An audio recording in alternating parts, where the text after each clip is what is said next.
These episodes are intended for mature audiences. Viewer and listener discretion advised. Hi, hey guys, welcome to another episode. Today, if you haven't noticed, we have Momma Workman on the podcast, and we have an amazing conversation about how yes got her to where she is today. We go from how she was a single mom in the military to getting married and moving all over the place as a military wife, and then her battle with cancer, and how on the other side of that battle, she is working every day at her purpose of giving back to others, especially young adults and kids in high school. So please enjoy this episode with her and figure out how the theory of yes got her to where she is right now in her life. Thank you guys for tuning in. Make sure to subscribe, follow on YouTube, Spotify, or wherever you get your podcast, and enjoy this episode. Also part of fake it till you make it. Like, even if you're a little bit uncomfortable with that, you know that in the back of your head anyways. I think all of it. I didn't want to miss out on life, and I didn't want to appear weak. Yeah. To my enemy that was faceless, you know? Yeah. He said something to the effect of, you helped yourself because you have your attitude. Like, find your joy, because this is, like, my life has been incredible.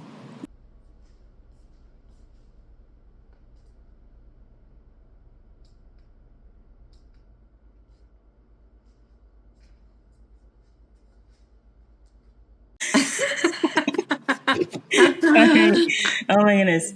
Guys, we have Momma Workman on the podcast today. It is so exciting because first, she's the first parent on the podcast, and second, she's one of my favorite parents. So it's so amazing for you to come on the podcast, share your story, and for people to listen, and for other parents to hear, this side of military life. So thank you for coming on the podcast. I'm kind of scared of that, but I feel like as a parent, I need a blanket apology for all of us, to all of you.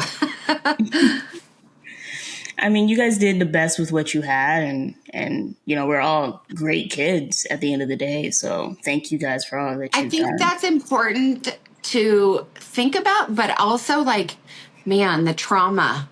I mean, it's true trauma what you guys experienced. I was talking to James about this literally yesterday. I was like, God, I can't apologize enough for yeah, of course we did the best we could because we love our children, but like the strict and the discipline and there was a lot.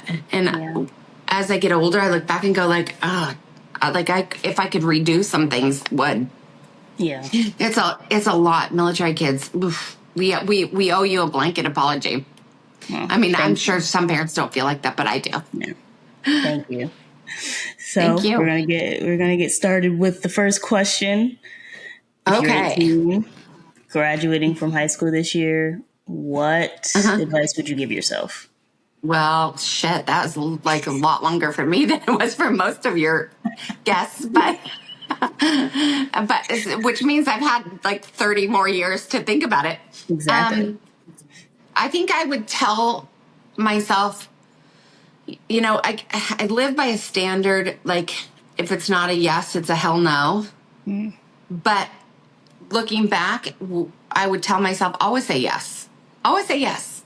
Because I think people, they regret things they didn't do. But many people don't regret things that they did do, even if they were kind of a mistake. Oh, yeah. True. Like, they know that, like, even mistakes kind of shape them for who they are now. Yeah. And hopefully people can, like, look in the mirror and like who they are and go like, oh, well, that was not great, but here I am. Exactly. But people often look back and go like, oh, I should have done this, or I should have done that, or I wish I had.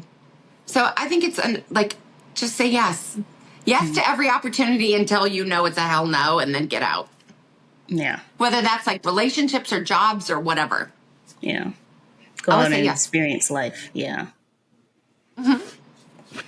So tell me how you became, how you got into the military. Like, go from when you're Wow. born, give us a little Oh, childhood geez. history, Oh, and well, I mean, then what oh, what led you to getting my, in the military and now? oh, man, I don't even know if I should talk about that a lot, but I'm going to because I'm just an open book like that. Um, and everyone knows that anyways. But Yeah. childhood, easy, breezy. I'm a twin. I Mm. had a pretty middle class upbringing, two parents, nothing special. I graduated from high school. I wasn't a great student, Mm. but went to college, wasn't doing great in college, didn't do well. I was kind of a shit show. I was a messy. And I've lived in a very small town, Yeah. very small town. And being messy in a small town, never a good thing. Mm. Never good. I was literally messy in ways that should on TV messy. Like scandal messy. Reality TV And I show. was like, what? Reality TV show. Oh, way worse. I mean, like family probably wanting to move. Mm. So I was like, I am literally effing up my life. Listen to me. Like, I'm like, said effing. I didn't even curse. I'm like, anyways. So I was like, I have to get out of here because I am a liability for my family. Yeah. So, and I was dating this guy that I could tell he caught feelings and I was just like having fun. Yeah. He was a great dancer. And I was literally going to the clubs with him just because he was a good dancer. That's it. Mm. And I didn't love him. And I could tell he was catching feelings and I was messing my life up. And I was like, I got to get out of here. So Yeah. I went to an Air Force recruiter and did everything I needed to do to join the Air Force. And I did not tell my family because they would not have approved. Mm. And I went in, I don't know if they still do, I think they do, guaranteed job. Oh wow. And so like you can, if you score high enough, you can pick your job. Mm. And I went in and I was like, listen, I'll never kill anyone. So you put a gun in my hand, I'm going to make the wrong decision. I'll be dead. Mm. Someone's putting a gun to my head, I won't shoot them. So give me a desk job. And so I went in as an information manager, which Okay. means like a secretary. Okay. I literally worked in offices. And he goes, it's going to be 6 months before your job opens up. So just hold tight. So I signed all the paperwork. I did the whole swearing in, everything. Did not tell my family, didn't tell a single soul about any of this. Wow. And he calls me and he's like, you're leaving for boot camp in 3 days. So I had to tell my parents and I had to tell everyone that I was going into the Air Force, and they were pissed for 30 seconds, but they knew I only had 3 days. So then they jumped on board and I went into the military. Here's the bad thing. And you might edit this because this is rated R. But the boyfriend that I did not love, but was such a good dancer. My mom threw me a going away party the day before I went in, and I got pregnant. And I did not, obviously, they test you when you get to boot camp if you're pregnant, but I was probably 70 hours pregnant. I was 48 hours pregnant, so it didn't show up on the test. And, probably 4 weeks into basic training, I was like, oh man, I'm pregnant with this guy that I don't even care about. And hi, James. So,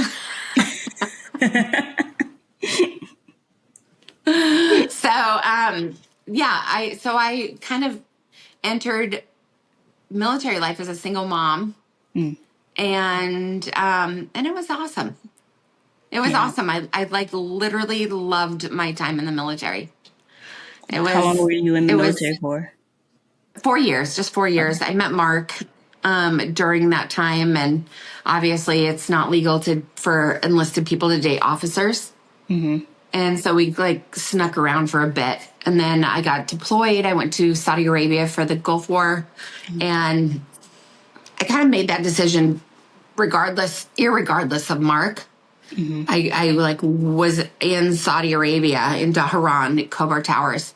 And I was just like, what if I didn't come home? Then James grows up he was 2. Yeah. He grows up without a parent. Like Yeah. it's not cool. Like I have to get out. I missed him so badly. Like I literally like physically missed him so much that I was like, I'm not doing this ever again. I literally thought about going AWOL before that deployment. Wow. Because I was like, I don't put me in jail, but at least like I don't know, I'll be out at some point. Yeah.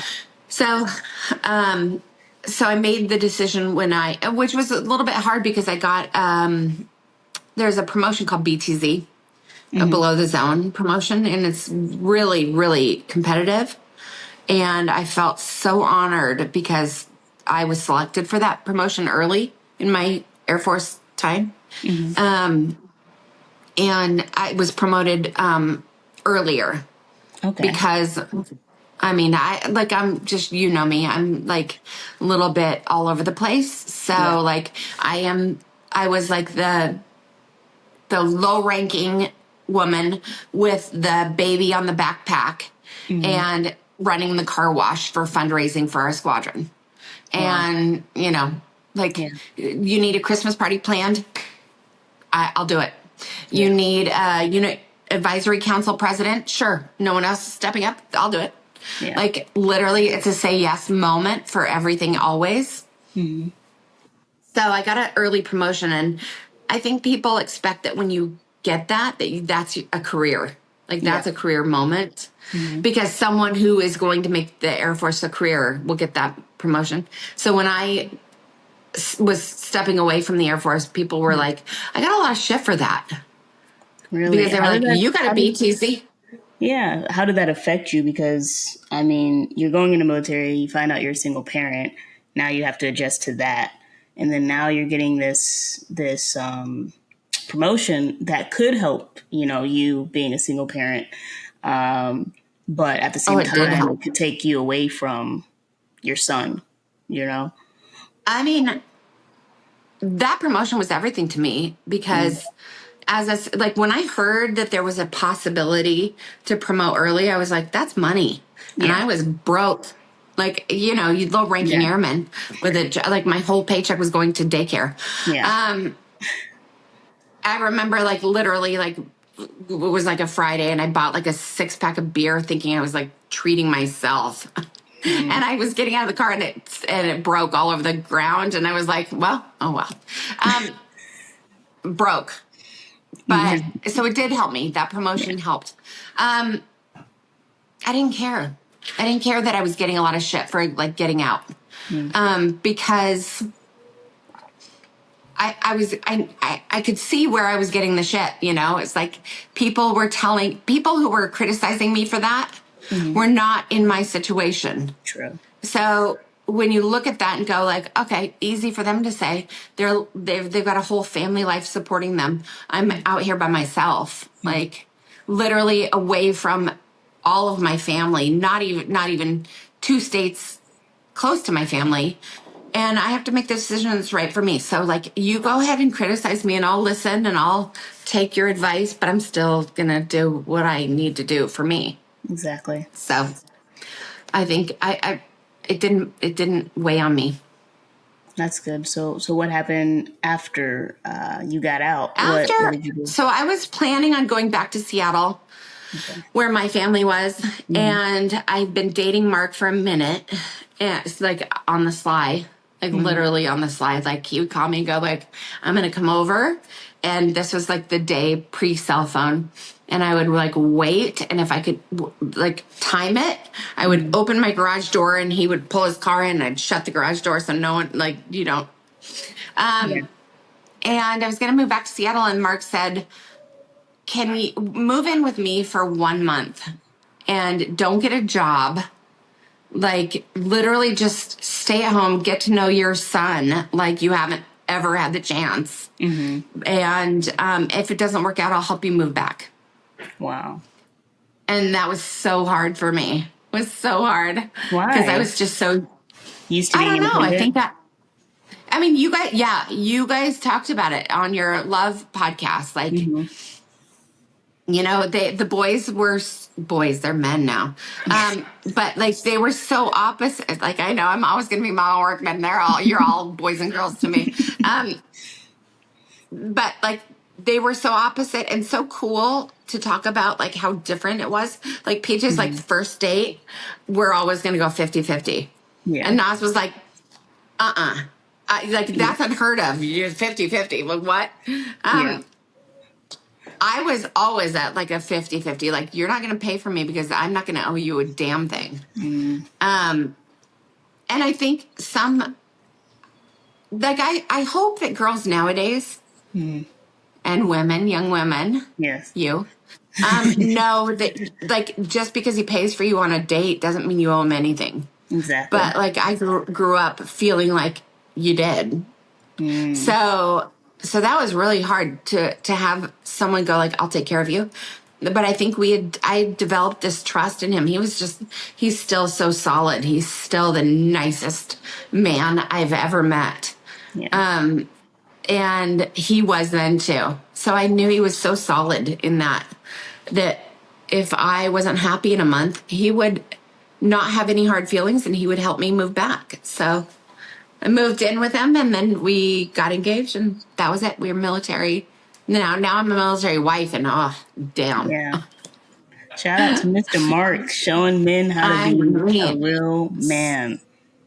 He really, really still is. Like, literally, he's just the best. He's like, I can say or do anything, be myself, and I can be, you know, like, he's the type of guy that, like, I hope every girl has. I swear, I say this all the time, like, if everyone were married to a Mark Workman, there would be no divorces, because I am the girl who's like, let's go run a marathon. And he's like, well, shit, I don't want to, but if you say we should, we will. Yeah. And, you know, I've run marathons and he hates running and he'll run every step with me. And he looks like he's dying at the end. And he is probably dying. I mean, I wanted to make it a Christmas card one time. We crossed the marathon. Like, my friends were like, we're going to be there at the end. So I'm like, we have photos of the end of the marathon. And I'm like waving. My hair still sort of looks okay. And Mark is like this. Like, he looks like... But he's so solid. Like, he has loved me when I look good, when I look bad, through cancer, like bald, no eyebrows, no hair. And he's just still like, you're gorgeous. Like, he's the hype man of the, like, everyone should have one.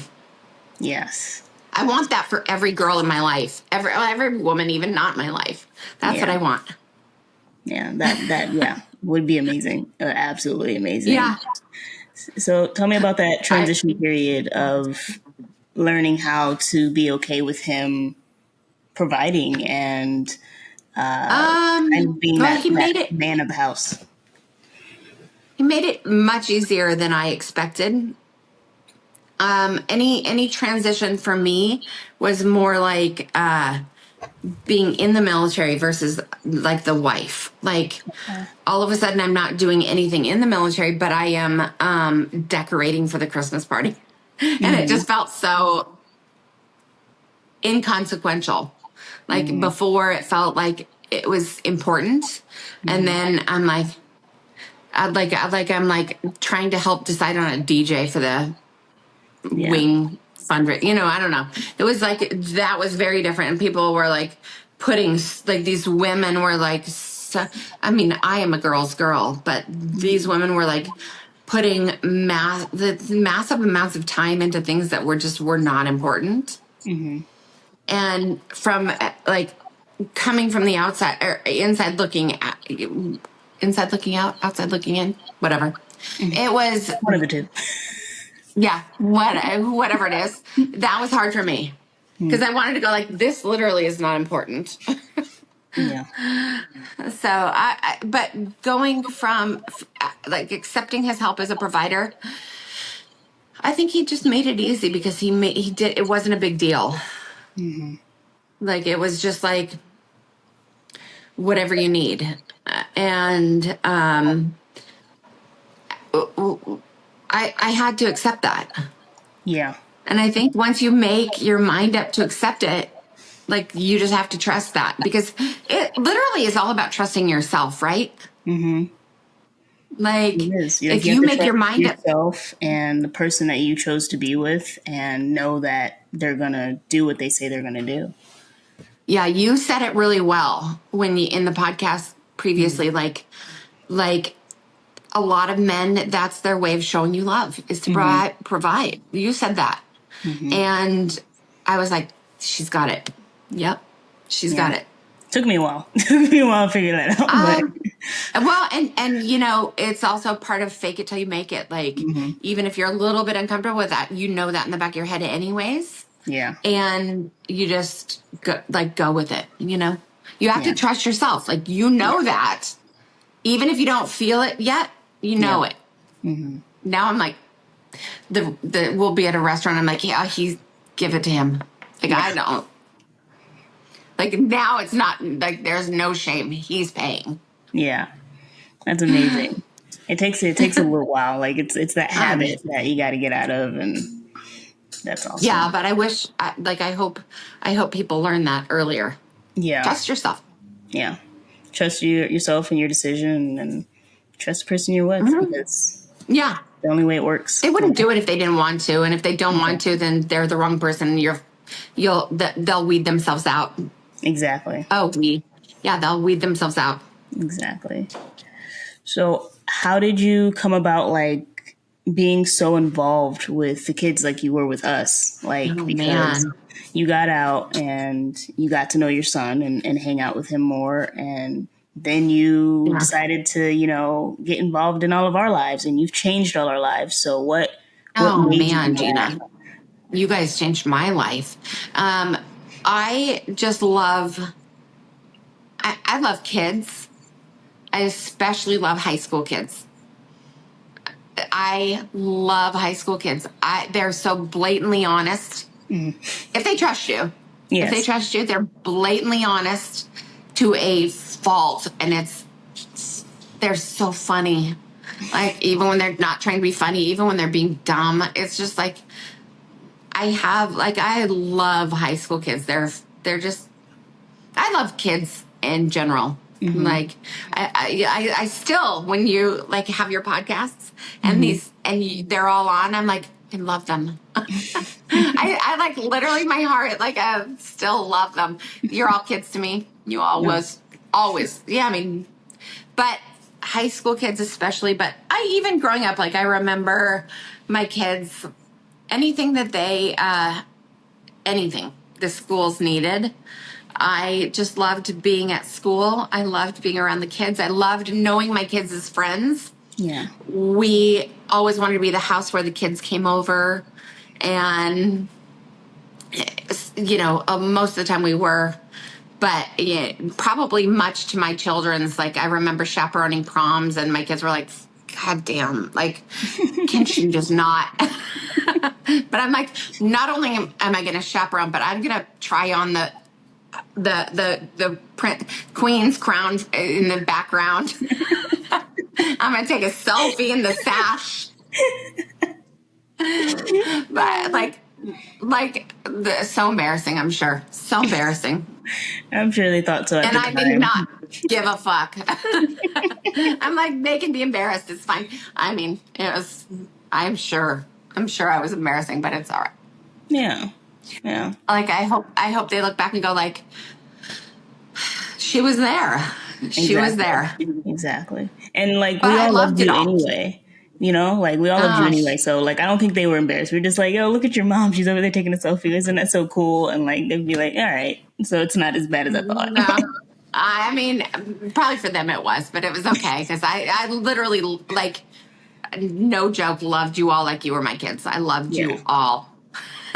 My Yeah. feelings were hurt whenever anyone else were like, I would see like anyone crying over a breakup, or, you know, even you, like if you miss a shot, which was a rare, and there's your mom over there like, Gina, that was so, like, she would be like, that was not good. Or she would say something like that. And I'd be like, oh shit, I'm so sad for Gina.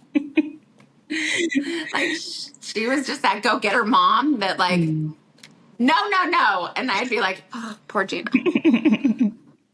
Yeah, I that's love that true. about her. And I Yeah. was like, Gina's a strong, she's like making this woman so strong. But, you know, I'm the, it's okay, good try. And she's like, damn it. No, she didn't cuss. No, she no, she But didn't. no, she did not. I like, that's what I was like. She'd be like, ugh. And I would be like, it's okay. It's all right. And she look at you like, no, Logan. Yeah, exactly. Oh man. But yeah, no, I loved it. I literally loved being around you guys. You guys were just cool AF, all of you. Thank you. All of you. And I think part of it was that you're the diversity. Like, you all were from different places and had different beliefs and different like personalities, and it was just this cool meld that was just made you guys all way cooler. Yeah. It was I always loved so much it. fun to like hang out with you and be with you, and like when Well, you we were such a hype woman. I like, there are a few people in my life who like literally got me through cancer, and you were one of them. I mean, I'm saying like I could probably on my hand, like one hand, name people who like literally got me through those times, and you were one of them. I mean, the support that you showed during volleyball, like the shirts and the socks and basketball, like the survivor stickers, and like honestly, and you planned all that, and I feel like I literally could name, and you were the only young, like you were a student, you were a kid, but like I love my children, but but you were literally in that group of people who got me through that experience. Because I was like, try to be tough about it, but like, yeah. you need those few people who, like, when you're having those down days, you think about them and you kind of push through for those few people who are like your hype man. You were one of those people. Wow. And I want you to know that you were very influential in that battle. Wow. I You didn't personally were very influential. I was just, I don't know. I guess like at the time I was just like, it only made sense because you had done so much for us. And it was just like, you were going through this, cancer. And I had my grandfather go through it, and, a couple of my mom's friends have gone through it. And I was like, well, one of our teachers, she went through it and she lost the battle to it. And I was like, well, I don't want to lose somebody else that way either. And I Oh, was like, wow. if I have to, do morale or something, it really, because it hit home. And I was like, so this is going to be how we're going to do it. We're going to support and we're going to show support. And, she does so much for each sport, because you did so much for every sport that your kids played, that your kids didn't play. And so it only made sense for us to band together and do the same thing for you and stand with I you and let I you know that you're not going down without a fight, and we're going to continue to fight next to you. I mean, I remember having like my doctor. So like, I don't know how detailed it was when I was going through it, but like, I went through, we did regular chemo and it wasn't working. My tumors were responding to the chemo and they were growing. And then Dan Lamort, the theater, got me Yeah. into like, well, his husband got me into a experimental program in a Belgian hospital, and that did work. But and I remember like when I went to meet him, this doctor, for the first time, he was pretty famous. The guy was like on to something. He was doing experimental chemo, and he was like only treating Belgian celebrities and Belgian royalty, which was interesting because I would get chemo next to like the the Belgian Minister of Finance. Wow. And yeah, it was like really interesting. But he interviewed me. That like they had a TV camera, and he was like, he said something to the effect. I mean, obviously, language was a little bit of a barrier because like Dutch is. He spoke English, but really well. But he was like, he said something to the effect of, you helped yourself because you have your attitude. And I remember thinking I couldn't have had that attitude without the support system I had. And you were a part of that. You were a big part of that. Way more than you, I think, will ever realize. When I think of my battle with cancer, you are there on the forefront in my head. Wow. So thank you for that. Oh, of course. I'd be there for you guys at any point, any time. Like, it was just amazing. But I mean, it, like all told, I had a pretty, like, even though it was like a bad situation and it wasn't like early stage cancer. Yeah. I had the best. I tell people this all the time. Like, if you can have a good battle with cancer, I had it. Yeah. Because, I mean, I'm so vain. I still am so, like, I hate that about myself, but I am. And I remember, like, just please don't let me lose my hair. Like, okay, if this cancer is going to kill me, please let me just keep my hair. Yeah. I look back at that and think beautiful. It's so like, I don't, regardless of if you had hair or not, you looked beautiful. Miss Workman. Oh, well, that was sweet. But I was just like my hair is important. And, you're not the only one. You're not the only one. So yeah, no, I mean, I was, but you know, when you go through, you lose your hair. I remember Mark. I was trying desperately to keep my hair, and I could I remember just doing this and having clumps fall out, and I would wake up and there were clumps on my pillow, and you know, it was easy. There would be hair in our food at dinner, and I would be like, well, that's because we have 2 dogs. We got hair everywhere. And then they would be on the floor, and I'd be like, damn, dogs are shedding so bad. And then I would be in the shower, and hair would be on the wall, and I'd be like, the dogs are showering when I'm at school? Like, nope, it's me. And one night Mark was like, Jan, I know you want to know this, but you have a pretty big bald patch on the back of your head. And I was like, well, all right, time to say goodbye to my hair. I'm not going to have bald patches. So the next day we went to the barber shop at on right next to the BX, you know, and I was just like, just shave it, get it. Let's just be done with this. And the dread that I'm feeling about losing my hair, it's just gonna be. I brought a scarf, and the guy was shave, and I'm I'm losing it anyways. So he shaved it. I went in the bathroom. I had a quick little 5-minute cry. I put a scarf on my head. It was like, here we are. Yeah. But during that time, did it affect your confidence and your outlook on what could be in the situation? No, I don't think it did. I when it happened, you know, I was so freaking shocked. I mean, no one in my family had ever had cancer, ever. So, when I could not believe it. You could not have convinced me that I had cancer for anything. You know, everyone says do breast checks, self-breast checks. I didn't do them. We didn't have cancer in our family. I didn't do those. Yeah. And then I had menstrual problems. My period was off, and I was going to the doctor for that. And he couldn't get it. We tried for 6 months, this, you know, shape. Yeah. It was shape.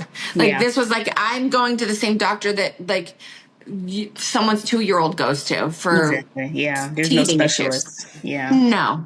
And so, you know, he tried a couple different things and didn't work, and he finally was like, you need to be referred to an OBGYN.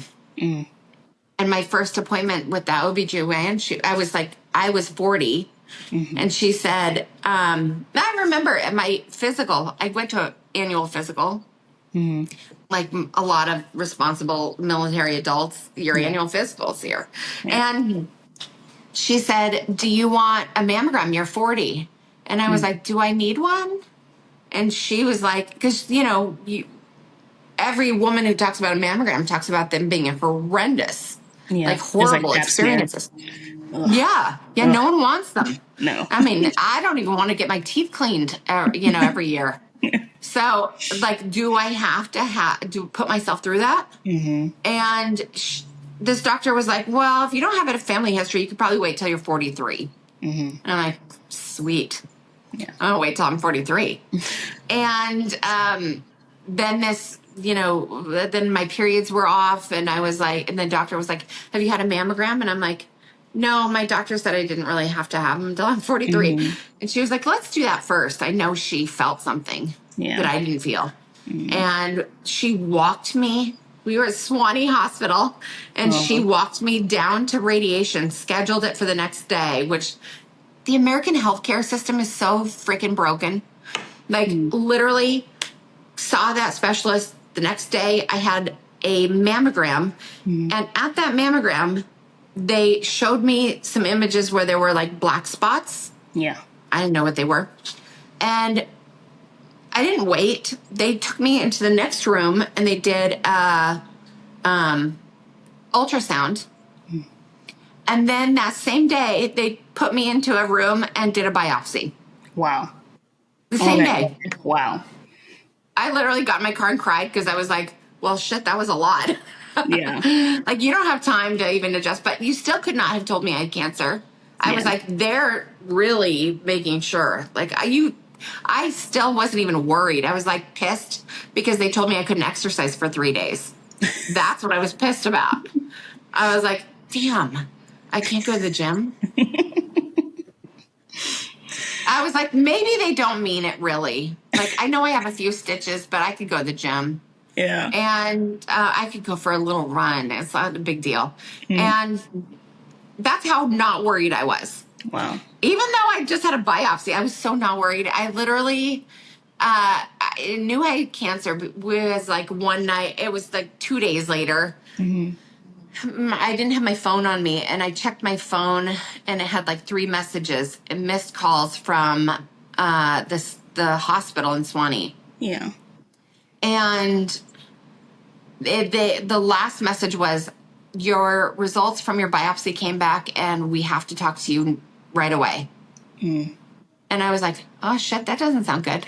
Yeah. Like, that might, like, they have to talk to me right away. Yeah. And one message said, the doctor who did your biopsy is on vacation, but we called them. I'm like, you called the doctor on vacation? That's doesn't sound good. But I was like, it's probably inconclusive. I literally was like, that was probably fine. You're still thinking of positive thoughts, yeah. Yeah, I was like, it's fine. It's whatever. And I went for a run the next morning, left my phone. And when I came back, it was like 9 a.m. And I picked up my phone, and it was the base hospital calling.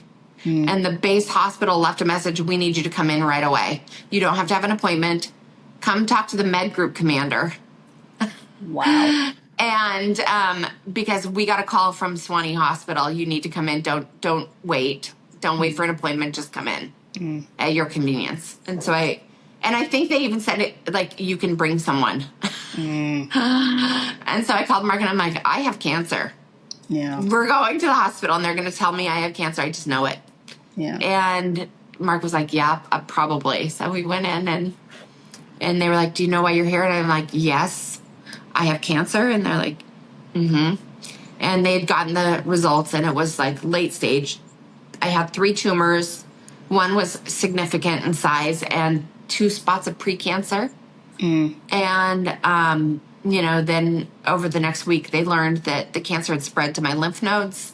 So here's my thing. When we found out how bad it was, I like sat the kids down, and I was like, look, this is what it is. And like, if this story does not end the way I want, it's okay. Because I I have had the best life. Like, I married someone I still like practically worship. And I have traveled and I've done jobs I wanted to do. And you guys, I was like, you two are not babies. I'm not like leaving a man to raise babies. Mm-hmm. So if this story, like, I want more of that. Yeah. If I can get more of that, give it to me. But if it ends like this, don't be sad.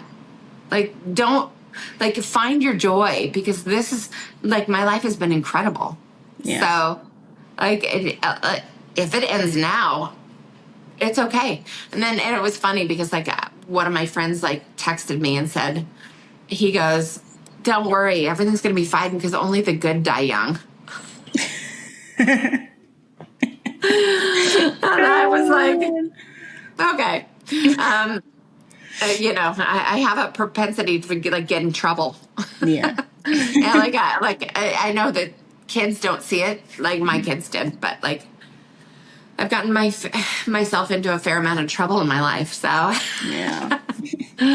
So like which is sometimes translates to fun. Mm-hmm. And so I've had all of it. So no, I don't think that I think there were times that the treatment wore on me, and people like you got me through it when those moments were rough. And I tried not to show it. Like, I literally, like, I remember even my family, I didn't want them to, and I also felt like cancer.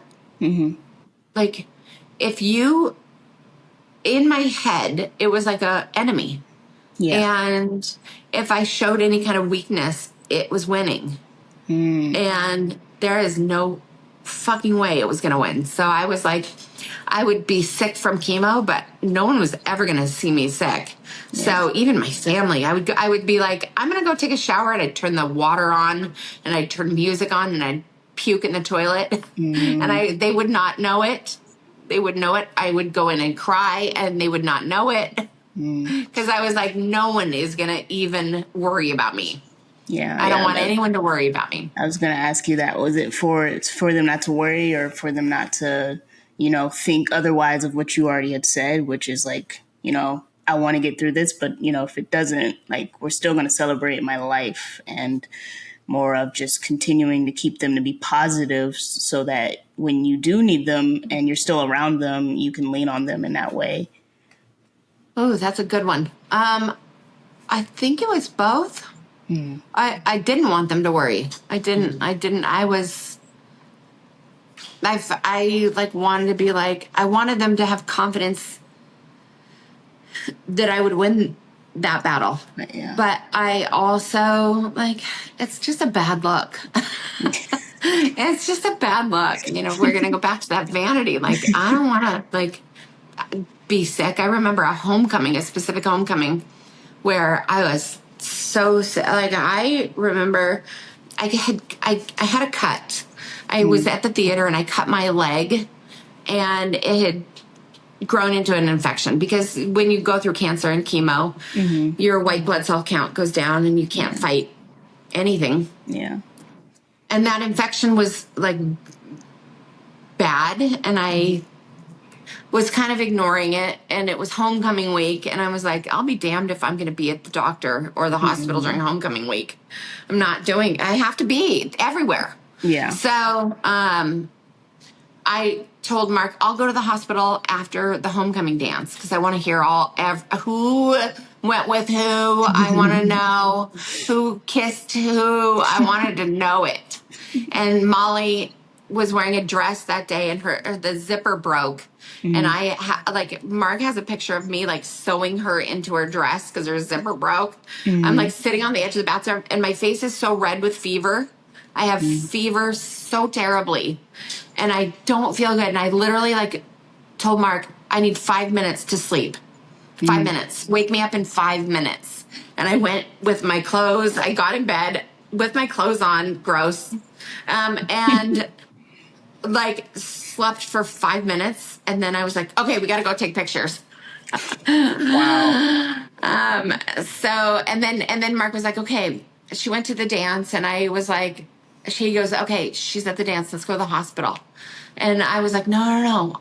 Let's wait until after she gets back from the dance, because that's when, that's the stuff that I want to know. Yeah. And she got back from the dance, and Mark was like, you have to go. And I went, and I was in the hospital for like a week. Because the infection had gotten really bad. And but I don't know. I think all of it. I didn't want to miss out on life, and I didn't want to appear weak. Yeah. To my enemy that was faceless, you know? Yeah. Did you ever think in the moment of, maybe my kids need to see this to know that even though it looks like I'm weak, I'm still fighting and I'm still strong? Gina, that is so smart of you to say that, because looking back, yes, it would have been so real and so genuine.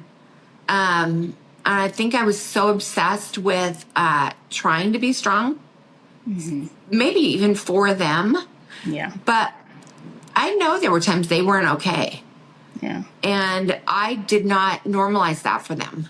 Like, I remember Molly telling me one time she was so scared and so worried that she went out on a run and she just cried the whole run. But I didn't know that.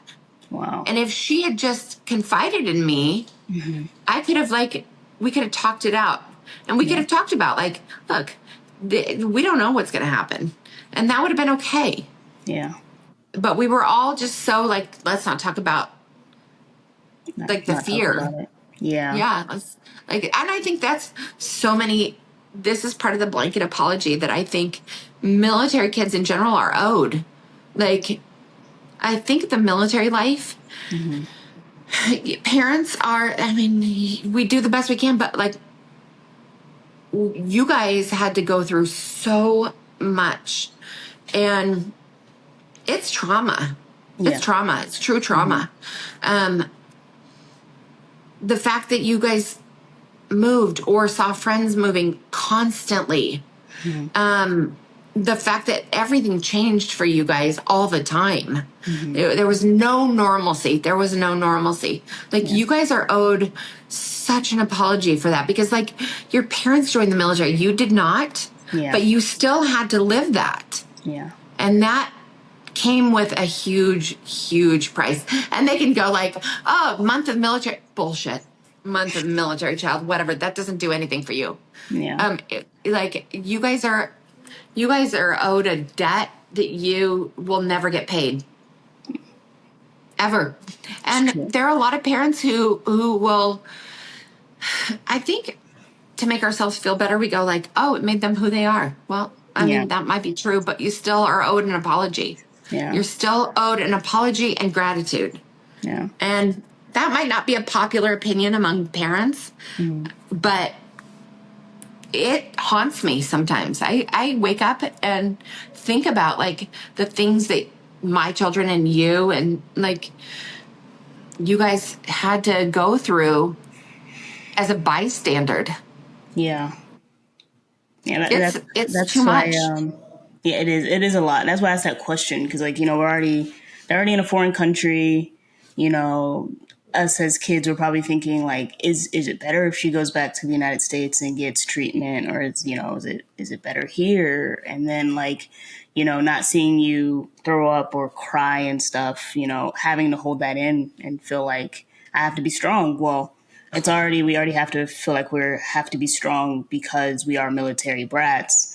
Now you have to also be strong because, you know, your mom's going through something, you know, and I, in a way, I can understand that because my mom was a single mom. And so if anything was happening at home with my grandparents or anything like that, you know, I'm having to be strong for her because it's just me and her. Yeah. And so. Right. You had to take on the role of an adult when you were a kid. Yeah. It's so much. And as parents, I don't think we talk about it enough. Yeah. I think that we expected you all to be strong, which was unfair. It's unfair. And I know life is not fair. God, don't we know that nowadays? Yeah. I mean, we know it now, but you guys, it can't be said enough. Yeah. I'm sorry.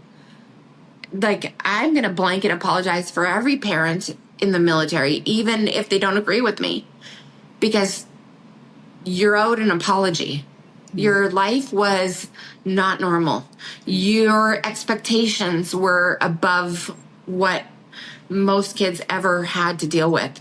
You were expected to deal with shit that you didn't ask for. And you were expected to do it in a certain way. Yeah, it's true. Like, you can't have your own feelings. You're going to feel the way I tell you how to feel. Yeah. And it's this, like, that's kind of like when you ask that question, like, I look at Molly, you're going to feel about this the way I tell you to feel. We're going to be strong. Like, but whether it's cancer or moving or your best friend leaving or whatever, as a military kid, you guys, it hurts my heart to think about what you all went through. It's trauma. Yeah. And I think the biggest part of it is, like, there wasn't, like, when we were growing up, there wasn't enough research, or there wasn't enough research being done at the time to see, like, what was happening to, you know, military kids. And my mom is now working on her PhD, where she's like, you know, a lot of the things that you guys go through growing up, like, she's working on, like, writing a paper, and she's, like, talking about what happens to military kids once they get out of the military life and into young adulthood. And, like, you know, we're more susceptible to, you know, drinking and drugs and all these different things. And the crazy thing about it How could you not? Yeah, the crazy thing about it was, because Connor, he went with us to, like, visit my family and stuff, and she was talking to him about her paper, and he told me when I interviewed him that it felt like for the first time he was being seen, that somebody saw his pain, somebody saw his trauma, and understood that something had to be done. And it kind of pushed him, in a way, it pushed him to go to therapy and, you know, work on himself, you know. So it's just, the only thing is like, as parents, we caused that. And the accountability is huge, and the debt is unpayable. I mean, it is literally like, I was talking to James the other day, and I'm like, I am sorry. It's not enough. And these words can't express the hurt that I feel, that I, you know, as a parent, like, put you guys through. So, I mean, you do the best you can. And the, you know, obviously the U.S. needs military people, and military people are going to have families. Like, there's no end to that. But as parents, we can do better, and we can recognize how the difficulty and and we don't have to be, you know, I don't know. I hope parents nowadays are better than we were. Yeah. I also think that the view on mental health changing is definitely making this conversation a lot easier for, like, the next generation of military. Well, and you're in that fight. You are instrumental in that mental health fight. And I, like, so appreciate this podcast, because it is truly, like, it's so not fluff. You know, there's so much fluff these days, and Stories of a Dandelion is not fluff, and it's important. So, you know, here you are, like, working full-time job and still doing it. Like, damn, I'm proud of you. Thank you. I'm so proud of you. Thank you. It's yeah, I don't know, like I told you before we started, like, God told me to do it, and it's like every time, like, there's some times where, like, you know, it's like, oh, like, today I really don't feel like editing this podcast, but it's like, but when I listened, when I was recording, I was so excited, and I was like, I feel like, you know, somebody else is going to be excited about listening to this story and hearing it, and so it just motivates me to continue to share and continue to want to grow with this. And, oh my God, you know, I'm enthralled every single interview that you do. I'm like, look at these kids, like, doing it. Like, they talk about their struggles, and yet here they are, and you're highlighting that kind of normalcy, and I just am so proud of you. Thank you. You're doing something so important, and I know you know that, because you listen to your heart and you listen to God, and I know you know that, but damn, girl. Thank you. There you are.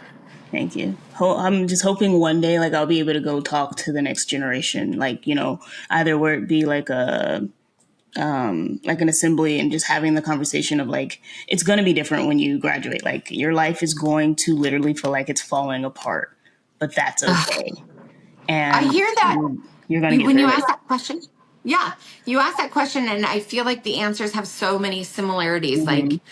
Like everything's going to be okay. I feel like that's really the bottom line of most people's answer. Yeah. And it's so true. Yeah. Like, it's going to be okay. Like, you don't think it's going to be. And you're going to have moments where you're like, it's not going to be okay, but it's going to be okay. My God. I mean, the messy that I was in high school. Yeah, it's still going to be okay. Exactly. Yeah. Like we are also naive when we graduate and we get out into the world. And I think because like, I get it. There's all these other young adult podcasts that are out there, but like for us as military brats, like we came from a structure, and to go from being in a structured upbringing to a like do as you want type of lifestyle outside of it, it's like you get lost, and you can really get lost in something if you're not prepared. And I think that was one of the things I was like, nobody prepared us to be like, hey, when you get out, this is how it's going to be like that. It's like, no, either you go to college or you go into military, and that's it. Like those are your two choices. Then It you really is. No one was talked about tech school or community college, or no one was like, hey, there are other things that you could do. Exactly. Yeah, it was just those two. And you know, and yeah, most of us were like, going to college. You're going to college. Like, there's no. And what was that like? Was it like when you graduated and you like had to make your own choices, and you had to like, I don't have to go to school if no one's going to call there's going to be no secretary calling my mom if I'm not in class. Like, how was that? Oh, for me, it was easy. I was going to class. Like, it wasn't like, even though they weren't going to call my mom, I knew eventually she would find out, right? Like, because they're like, well, you're not coming to class. And eventually she would get an email, because they do email your parents, like, different things. So I was like, I'm going to class. Shit, I never got an email from any college. my college, because they email you about, like, okay, like, you know, you have to pay this or whatever it is. Yes. And, like, I do know, because I do know they have your parents' information, and like, I don't know, we got a Christmas card. Yeah, really? We got Christmas cards. I just feel like, I don't know. I guess for me, I was like, my mom's going to figure it out eventually or somehow. Like, she's going to know that, like, I'm not going to class. Literally the power of Dottie. Yeah. I'm like, maybe if we were all Dotties, that you all would never skip class. But when your mom is Jan, you're like, James is probably like, nope, not going to class. Yeah, I mean, there's days you don't want to go. Yeah. But it was just... My children are so intrinsically different in so many ways. They're also very much the same. Yeah. But they are both so intrinsically different. James is like, I just have to pass and play baseball. And Molly's like, I have to be the president of everything. Yep. And I have to be the dorm mom. And... So James like, fuck you all. Yeah, pretty much. That was James. He'd be like, all right, it was good knowing you guys. Peace. Yeah, exactly. Peace out. So true. But I think that, but at the same time, I think like the structure of the military just kind of just carried over. And I think for me, it was a safe place, right? Go to class, do what you're supposed to do, and then graduate. Now, during that time, it was a struggle trying to find friends, trying to relate to people, you know, like that's another thing. Struggle. Let's talk about that with military kids. Like you all, damn, you're amazing because you knew very early on that like you find someone that you get along with and that's your best friend right now until one of you leaves. Yep. Exactly. Like you like learn who your friend is and that's it. You commit. Yep. You make no, like there is no like, you know, now like as an adult, I'm not joking you when I tell you this, like we're sort of new in our area right now. When I say sort of new, we've been here like 2 years and I'm scared to send a Facebook friend request because I'm like, what if they don't like me? I know. Yeah, that was another thing. Like growing up when social media like started to actually become what it is. And for us at the beginning, like I always say to everybody, I was like, I'm going to be honest, I don't know how to be a friend because I had friendship contracts. Like You were there Oh at one yeah. point, and then you left, and then like it's like, all right, well, here's a new friend, and this is my new best friend this year. So like I tell people, like college was like the hardest thing. Like I went, had friends, and then now I don't really talk to people in college, only because like I just don't like I never had to like You didn't commit. continue. Yeah, You didn't I never had to commit. continue. Yeah, You so like didn't sign that friendship contract. no, I didn't sign it for long. No. Like I was like, here's the No, 4 years, no. and I'm getting out, and I'm trying. Yeah. Like I reconnect with some of them. But now it's like, all right, I'm a little bit older. I need to set up a community to be around me because I can't continue like living with friendship contracts for the rest of my life. No, but it's hard. It's It is. literally hard. I work for Modesto City Schools now, and I do social work. And there are people that I like, colleagues that I work with that I'm like, I could see myself being friends with them. But then I go home and go like, oh, they probably already have a million friends. They don't want a new friend. Yeah. Like that. It's hard. Friendship is hard. I think It friendship's is. hard. But you guys are the like literally that is the model that I would put together. You guys like keyed in on someone that shared a like mind or a passion for something that you found important, and you like bonded, and that was it. And then that person left, and it was so heartbreaking to watch you guys go through that. But you guys somehow like, I don't know, it was amazing. Yeah. It was amazing. I think about it a lot. Like, dang, that was impressive. It was impressive. You guys were children and doing that. You guys were children and modeling what we should do as adults. Like, find someone you like and just commit. Yeah, it got easier over the time. I think like when we all say it, like when we were in elementary school, like it was like, all right, whatever. But then like once you get to middle school, it's like, oh, I actually really like these people. So it was in a way for us, we learned how to numb those emotions. Like, okay, I miss you, but oh well, like you left. So I have to like separate myself from those emotions and keep moving. So like that's what we learned. Do. Yeah. And that's part of the apology too. Like you shouldn't have had to deal with that, but there's an apology for everything you guys had to deal with. And I also think like the current climate is hard because like I found myself going through something maybe a week ago where I don't know, politics have changed us in so many ways. So true. That like there are certain things in my life that I just won't tolerate. Yeah. And if someone supports someone in politics that I can't tolerate, I can't continue to be close to those people. And I feel like I've lost some friends recently because maybe I didn't know where they stood, but now I do.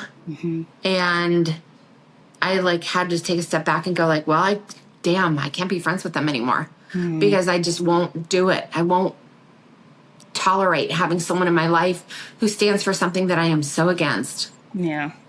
Boundaries. So politics is rough. Yeah. So I think the people who really have it in their heart to love people or to even, God, let's just say it, like smart enough to know the history of our country. Yeah. Should take accountability. And you like, I can't be offended by that because it's true. Yeah. Yeah. Completely understand. Yeah. Just more conversations need to be had and just more of listening and not talking needs to be, done. So. And hearing like the other perspective, like not yours. Exactly. It's not even yours. You like just shut up. It's like it's. Hey guys, we are on air. I know, right? So cool to have this. But I interrupt this podcast to ask you guys to please follow us on all of our social media sites. We have Instagram, YouTube, the podcast on anywhere you get your podcast. And please share and like this episode and comment if this episode has affected you in any way. Because the more you comment, the more you like, the more you share, the more people we reach. And the more people we reach means the more the story of mental health and military brats change. So please go and follow us on all of these websites, and please share it with whoever and whomever you believe these stories will help change. Because I know that all of these stories thus far has already helped change my life. So again, I thank you guys for watching, and please like, share, comment, and follow us on all of our social media platforms. So tell me what you're doing now. Oh, it's tough because like I am not someone who like sits around easily. Mm-hmm. So when we were in the Bay Area, I was like volunteering a ton. Mm-hmm. And I worked for a theater company doing their marketing. Okay. And then COVID hit, and NASA, Mark works for NASA, told Mark he could work from home even after the pandemic. Okay. And we were in the Bay Area. I was like, literally, we were in this crappy apartment, 2-bedroom apartment, and we were paying like $4,000 for rent. Wow. For a 2-bedroom, 1-bath apartment, no parking, no utilities. Wow. It wasn't luxury apartment. Let me just tell you, it was old military housing, old Navy housing. And I felt sick about it, like sick about paying $4,000 for rent. Yeah. And when NASA said he could work from home, I like literally pulled up Zillow and drew a circle where he could drive within about an hour and a half. Okay. And I came across a couple of houses in a town called Modesto, which we knew nothing about. Well, I kind of knew something about it. Here's how much I knew about it. My neighbor, who was a gay boy, who I love, like one of my close friend, grew up there, so it must be cute. Yeah. But also, it must be cute if he grew up there and had a great childhood. Yeah. Must be cute place. Little did I know, it was like in the top 10 places in California with the worst crime. Oh, wow. And it's dirty. Wow. But I called my realtor and I said, I found 2 houses and I don't need to see them. Make an offer. Oh. And he made an offer and we bought a house without seeing it here in Modesto. And it's hot as fuck. Yeah, it's so hot. Like literally we saw 112 in the last few weeks. Wow. Hot. And so we moved to Modesto, and it's not as diverse as I'm used to. When I say that, it's an understatement. It's not diverse. Not even a little bit. Literally not even a little bit. I'm like crying in my car every time I drive anywhere. Not diverse. I'm going to Costco going, oh, you're such an idiot for wearing that shirt. Like, I just know you're dumb now. It's not diverse. Not even a little bit.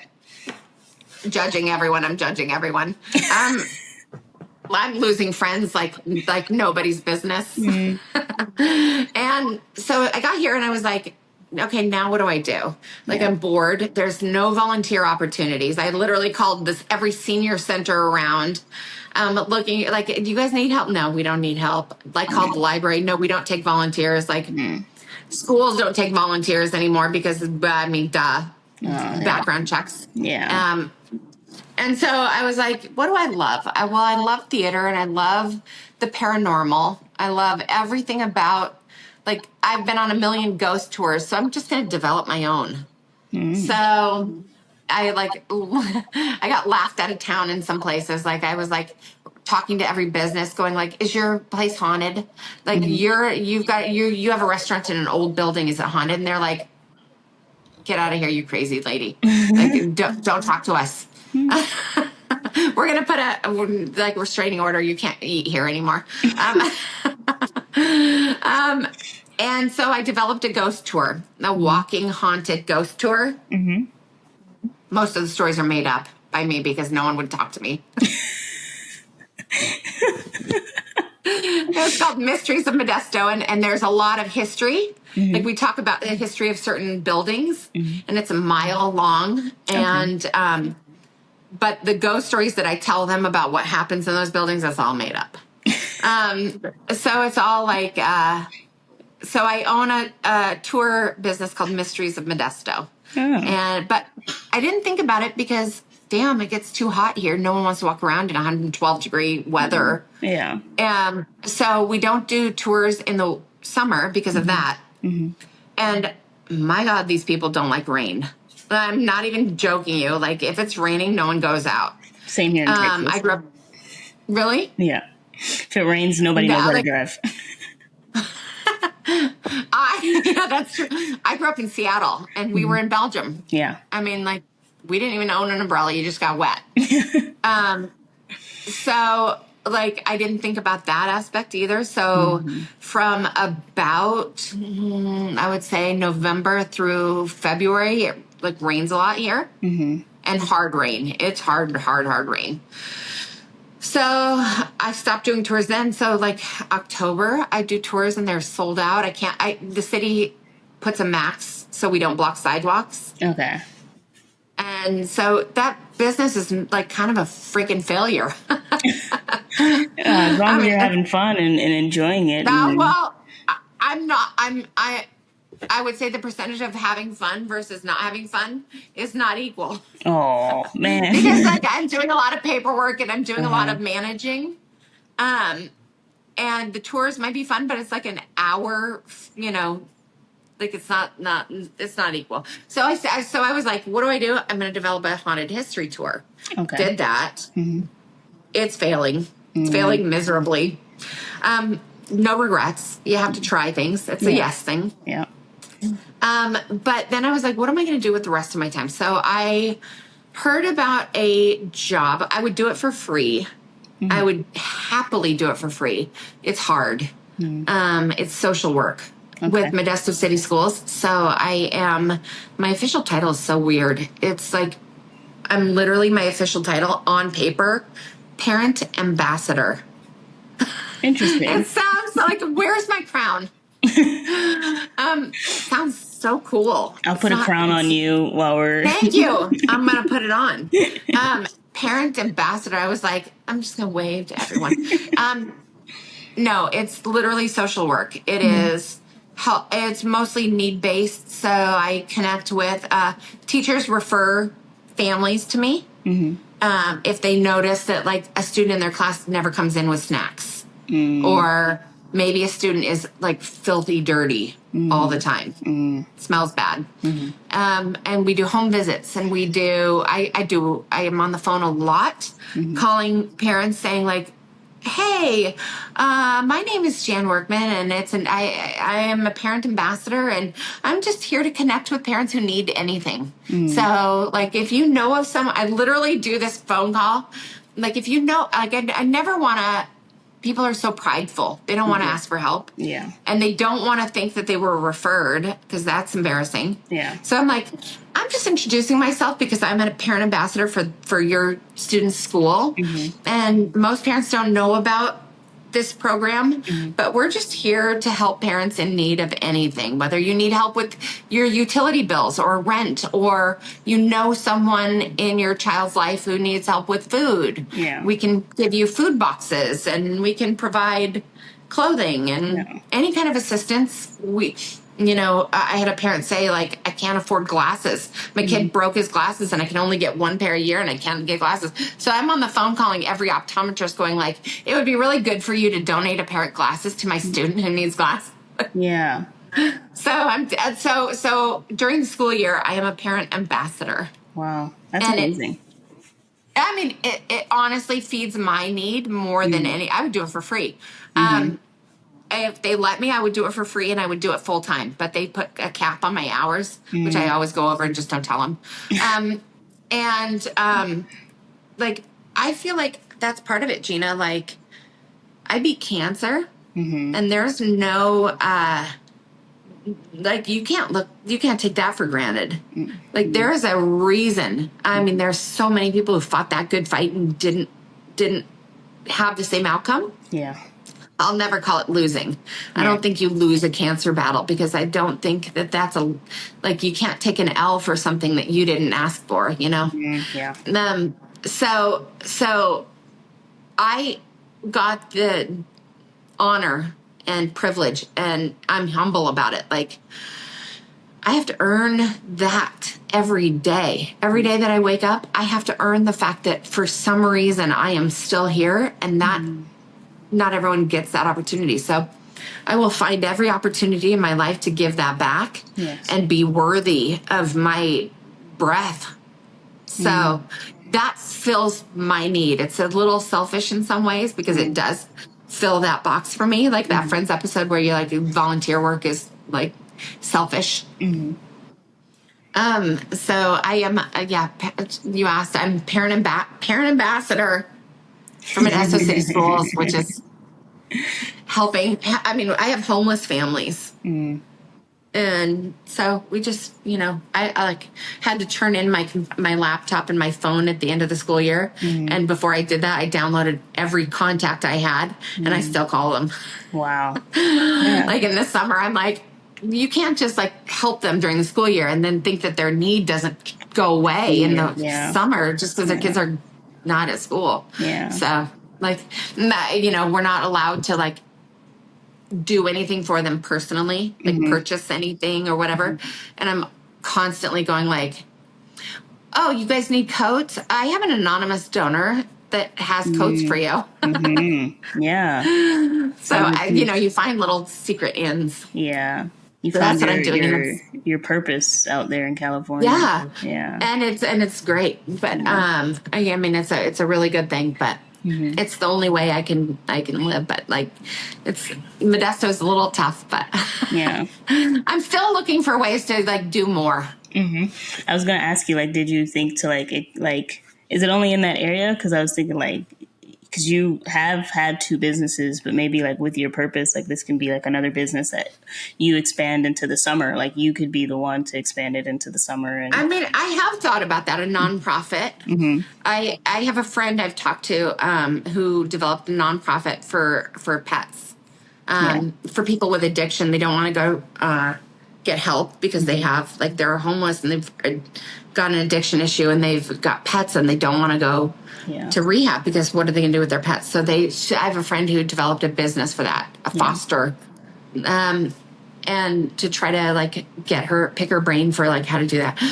I mean, I don't know because gosh, maybe I'm not brave enough.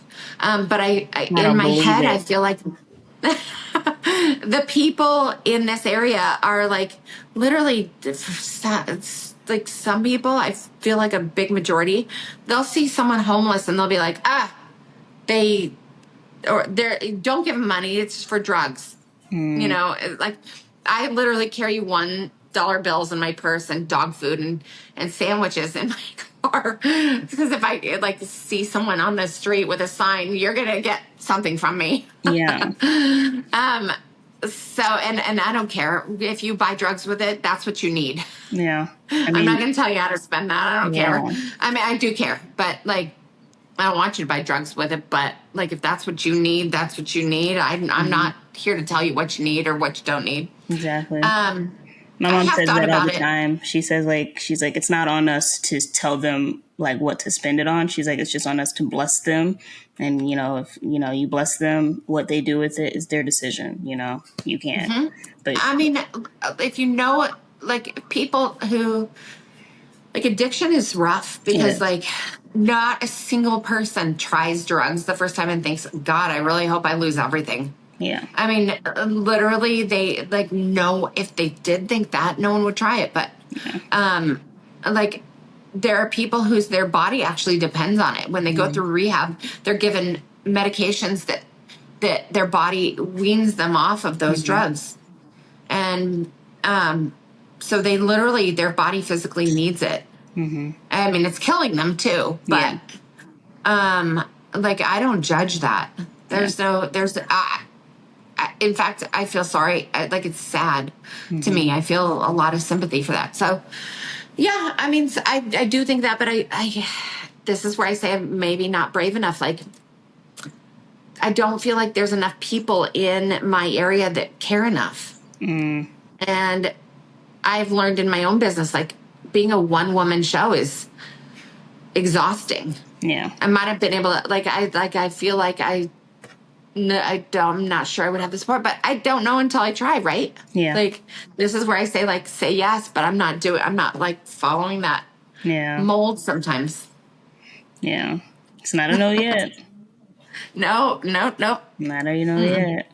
Have you No. thought about like doing it like virtually as well? Because like, I don't know, I guess like not a lot of people have internet maybe all the time, but like a No, but virtual. people know people who need help. Yeah. And even refer that. I mean, that's my job with city schools. My job depends on referrals from teachers and other parents. No, that's a good idea. I haven't thought about it, but now I will. Yeah. Thank you.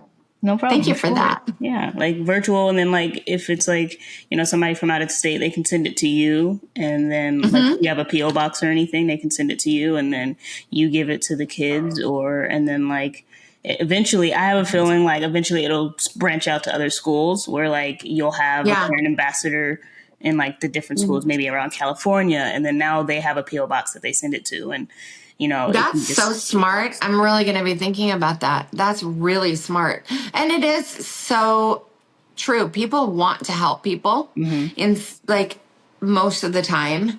And I mean, I like parents will come to me and I don't know who they are, but they know who I am. And they'll be like, my daughter had a sleepover last weekend and this kid didn't have clean clothes or, whatever. And I'm like, I'm on it. yeah. Got it. No. Done. Thank you. Give me the name. Oh my goodness. So tell me, where do you see yourself in 5 years? I know you're already adulting and everything, and you've been doing I'm this adulting thing. adulting. But Well, I mean, you could say that. I just sometimes don't feel like it still. I mean, it's so true when adults tell you, like, how is it possible that my calendar birthday is that I'm 52, but I still feel like I'm 22 sometimes? yeah. Where do I see myself in 5 years? It's tough. That will probably depend on this next election. I told Mark recently, if it goes one way, I think I need to be out of the United States. Wow. I don't think I can be here anymore. For real. I'm not even joking. Like if it depending on this election, that will depend on where I am in 5 years. If it goes the way I would like it to go, I think we'll still be here because like I never wanted to live in California ever. That's not saying anything bad about anyone who grew up here and loves it, but and I like California. There's no like ill will towards California, but like it's expensive and it's there's so much about it. Like I did not want to come here when we left Germany. I see you and I see Belgium.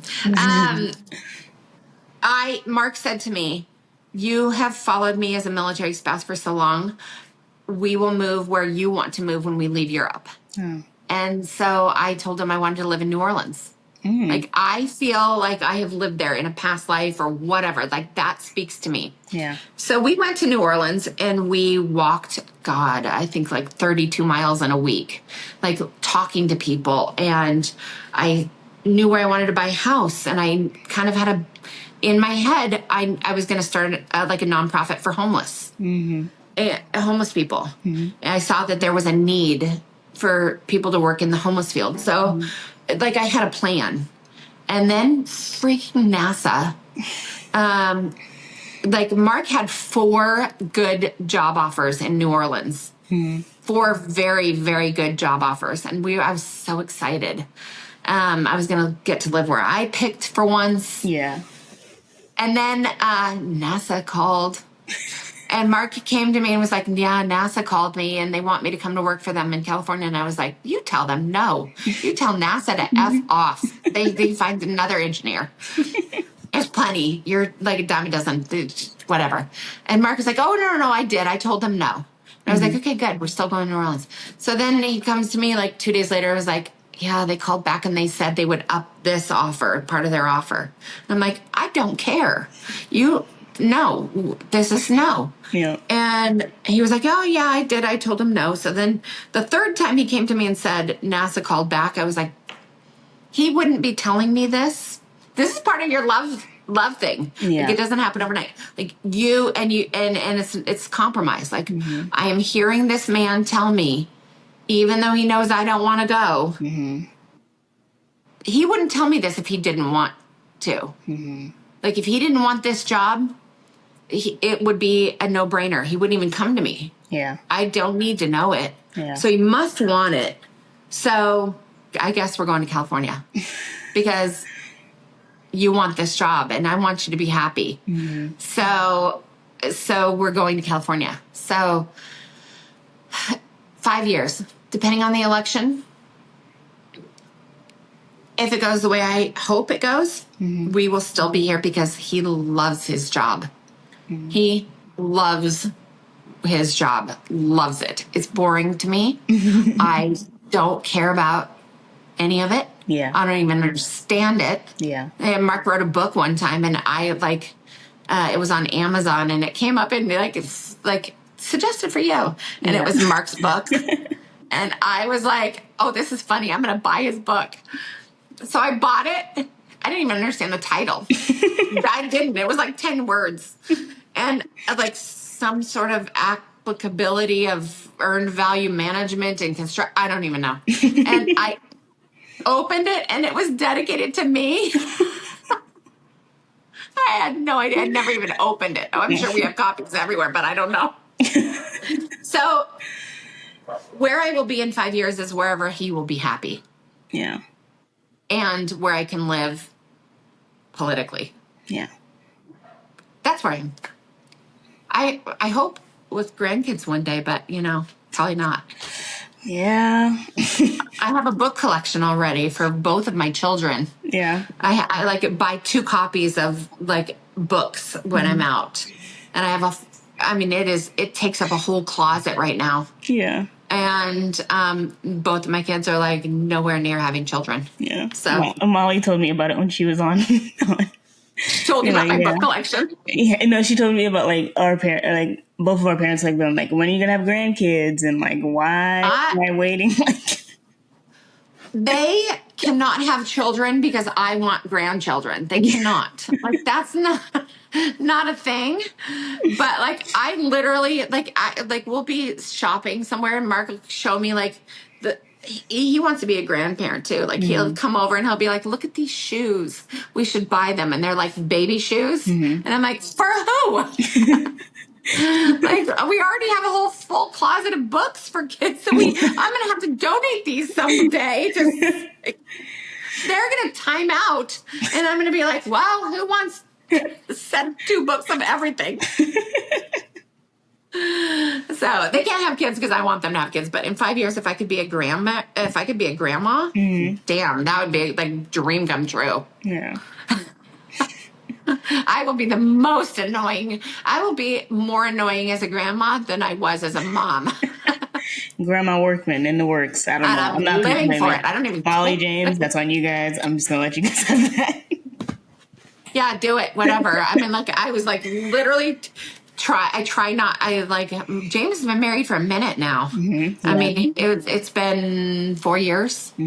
And his wife, man, she's one of my favorite people on the planet. Like, that's awesome. Like she can do no wrong by me. James, but I told him, don't ever call and complain about her for anything because it's going to be your fault no matter what.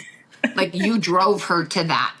Like, you better spend your whole life earning that girl because she, like, is amazing. We're pen pals. My daughter and I are pen pals. And she's so weird. Like, she's so not James, but she is, like, nerdy in the coolest ways. Like, she'll, like, be like, what's your favorite cheese? Like she couldn't be more awkward at a party. Like she like asks people like, "What's your favorite animal?" And she's like 31. Small talk. But like if I could have a mini her, it would be everything. Awesome. I just love her so much. That's awesome. So Molly will find her person eventually. Yeah. Yeah. So it's hard. I think it's hard, isn't it? It is. What's the hardest thing about dating? Apps. Yeah. Yeah. Damn, we didn't have to do that. Wow. You can't trust anyone online. Like what you're showing me might not be who you are. Yeah. And then, so if you meet someone through an app, which I think is the common thing to do now, do you go into those like I don't know? Have you dated someone like on an app and then you go there and you're like, no, I don't even recognize this person, or For has me, that I've happened? never experienced it. I do know from like stories you hear like online and stuff that other people have experienced it, but no, I've never experienced that for I mean, I myself. watched Catfish. I don't know. Yeah. Like that's scary. But Mm. like I don't know. You always want to put yourself in the best light. Like look Mm-hmm. at my God, the filters Mm. on like you can filter anything. I wish I looked like the pictures I can filter of myself. I'm like, I'm so hot in the filter. Oh, like, dang, I look so good. No, I don't. Oh my goodness. So not true. No, She's but like lying. that apps are hard. It's And they are. hard. That's Yeah. But I don't do I apps mean, anymore. So why? just cause like I just don't feel like they're for me, like personally. Really? Yeah. So I feel like you increase your chances of finding the right person though if you like throw the net out like that. yeah, I thought so too. But I mean, the person that you're meant to be with will find you. But like for me, Absolutely. I don't feel like my person's on a app. So because Okay. that's just yeah. That yes. Now like that's big. That's a big aha moment. Like your person is not on apps and you're not on apps, so like you will find your person authentically. Yeah. At the end of the day, Yeah. it's a choice as well. Like if you meet somebody and like you line up in the same ways, morals, values, and all that stuff, you could easily be like, no, I'm not going to choose this person, and you can go find somebody else. But it's literally a choice every day of choosing that I want to be with you regardless of the ups and the downs and everything in between. And I Yeah, your think generation is much better at that than we were. Like really, literally. Oh, we don't so think much so. better. We don't think so. What? No? No, we're love addicts. All we do is like it's like the first couple months, and it's like, yo, what's up? Boom, boom, boom. All right, I'm getting bored. Which No, no you're so right relationship is about on that. the high all the time. Like you're not going to be on a high all the time in a relationship, and people just leave, and then they go to the next, and then they You're go to so the right. next because of the apps. You're right. I literally was like counseling some, like he was like 27 yesterday. I was at a concert and he was, I don't know why, like people just open up to me and I love it. And I also sometimes hate it. Like he was telling me that I think he was like wasted because he's telling me that he like met a girl. He was like, you remind me of my mom. And, what do you think about this? I met a girl and we had sex. And I was like, okay. And he's like, yeah, but like she might be pregnant. And I was like, you didn't use a condom? What the hell? Don't do that. Yeah, Don't do that. Don't have sex without a condom. If I remind you of your mom would tell you that. Don't do it. You're going to get a disease or you're yeah. going to be straddled to someone that you don't even know for 20 years. Like I'm like momming someone about that. But at a concert, Mark is like literally like, geez, like let's move seats. And literally, he was like, take my Insta. I actually have a picture of him on my Instagram right now. Oh no. Which I should probably take off because he like gave me his earrings. And I gave him my bracelet. That's straight. Yeah, stranger. And then I was like, you should go dance. You're young. Go dance. I think like I look back and go like Mark and I got married and we didn't know each other's credit scores. Like we didn't talk about that. I wasn't 100% sure how he voted politically. I knew we had the same morals. Yeah. But I didn't know. But right now, I would damn sure know where someone stood politically before I married them. Like, I think you guys are better at that. You guys talk about that stuff. You are love addicts in a way, but who isn't? I mean, Yeah. that's time tested. Yeah. I mean, everyone's been love at. I mean, every generation wants that. Yeah. I think it's But it's easier for you guys to move on. Yeah, and that's the problem. Like, that's what we were talking about. Like, we just don't know how to endure or like be in something and like go through hard stuff, because a lot of the generation, because everything is so conveniently at your fingertips now, like nobody puts in the hard work that's necessary. Plus temptation. Yeah. Like, you guys deal with temptation from social media apps. Like, someone could have an incognito mode on something, hide the messages, hide the chats. Yeah. Like, our generation didn't have that. No. So, I mean, you guys can do a deep dive on who's liking someone's photos, and that can be like, I'm out. Yeah. But it does make it harder. You guys have it. You guys have it tough. Thank you for asking me. Yes, of course. I was like, it was such an honor. Such an honor. I told Molly in her podcast, I was like, I'm gonna have your mom on. Like, it's happening. I heard that. I was like, oh, dang. Okay. I was like, I just want to talk to Gina. I don't even care about, I mean, I loved it. I loved that you asked me, but I was like, part of like how much I love listening to and seeing your podcast is like seeing you and hearing your voice. And it's like, this is the thing, like, you can be apart from people that you really love. Yeah. And then when you hear their voice, that it's just the same. Yeah. Or like, I'm seeing you now, like the love is still like as strong as it was. Exactly. Yeah. Come through to San Antonio anytime. I would love to have you. Okay, and come to California. Modesto's not the like. I'll be the square thumb sticking out in the in the land. No, but I got you. You might be, but I got you. I know you do. I've never been, so I would love it. We have some great restaurants, and I'll take you to all of them. I love you. I love you too. Love you endlessly.